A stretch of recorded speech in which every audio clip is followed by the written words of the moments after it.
അതിർത്തി മേഖലകളിൽ പാകിസ്ഥാന്റെ ഷെല്ലാക്രമണം രൂക്ഷമായതോടെ ഇന്ത്യൻ അതിർത്തിയിൽ നിന്ന് ഗ്രാമങ്ങളിൽ നിന്ന് ആളുകൾ ഒഴിഞ്ഞു പോകുന്നതാണ്, പലായനം ചെയ്യുന്നതാണ് നമ്മൾ നേരിട്ട് കാണുന്ന കാഴ്ച.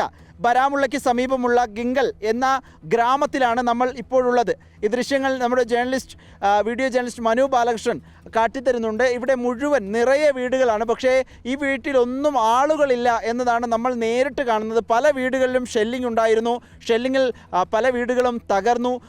ഒരു രാത്രി പേടിയോടെ കഴിഞ്ഞ ശേഷം അവർ പലരും ശ്രീനഗറിലേക്കും ബാരാമുള്ളയിലേക്കും ഒക്കെ ബന്ധുവീടുകളിലേക്ക്, അയൽവാസികളുടെ ബന്ധുവീടുകളിലേക്ക് അങ്ങനെ മാറി താമസിക്കുകയാണ്. സ്വന്തം ജീവൻ കയ്യിൽ പിടിച്ച് വീടും നാടും ഉപേക്ഷിക്കേണ്ടി വരുന്ന ആളുകളുടെ ജീവിതം കൂടിയാണ് അതിർത്തിയിൽ നമ്മൾ കാണുന്നത്. പാകിസ്ഥാൻ്റെ പ്രവർത്തനം കൊണ്ടാണ്, പാകിസ്ഥാൻ്റെ ഭീകര പ്രവർത്തനം കൊണ്ടാണ് ഇത് സംഭവിച്ചത് എന്ന് പറയാൻ ഒരു സങ്കോചവും വേണ്ട. മാത്രമല്ല, ഭീകരരെയാണ് ഇന്ത്യ ലക്ഷ്യമിട്ടതെങ്കിൽ പാകിസ്ഥാൻ ലക്ഷ്യമിടുന്നതാകട്ടെ സാധാരണ ജനങ്ങളെയാണ്, അതിസാധാരണക്കാരായ ജനങ്ങൾ. ഇവിടെയുള്ളവർ ഈ കൃഷി ചെയ്ത് ജീവിക്കുന്നവരാണ്, ഇവിടെയുള്ള ആളുകൾ കാലികളെ വളർത്തി ജീവിക്കുന്നവരാണ്, ആടുകളെ വളർത്തി ജീവിക്കുന്നവരാണ്. അങ്ങനെയുള്ള അതിസാധാരണക്കാരായ ആളുകളുടെ ജീവിതത്തെയാണ് പാകിസ്ഥാൻ ഈ വിധത്തിൽ ഒരു പ്രതിസന്ധിയിലാക്കിയിരിക്കുന്നത് എന്ന് പറയേണ്ടി വരും. നമുക്ക് കാണാം, ഷെൽ പതിച്ചതിൻ്റെ ദൃശ്യങ്ങൾ ആണ് ഇപ്പോൾ നമ്മൾ കണ്ടുകൊണ്ടിരിക്കുന്നത്.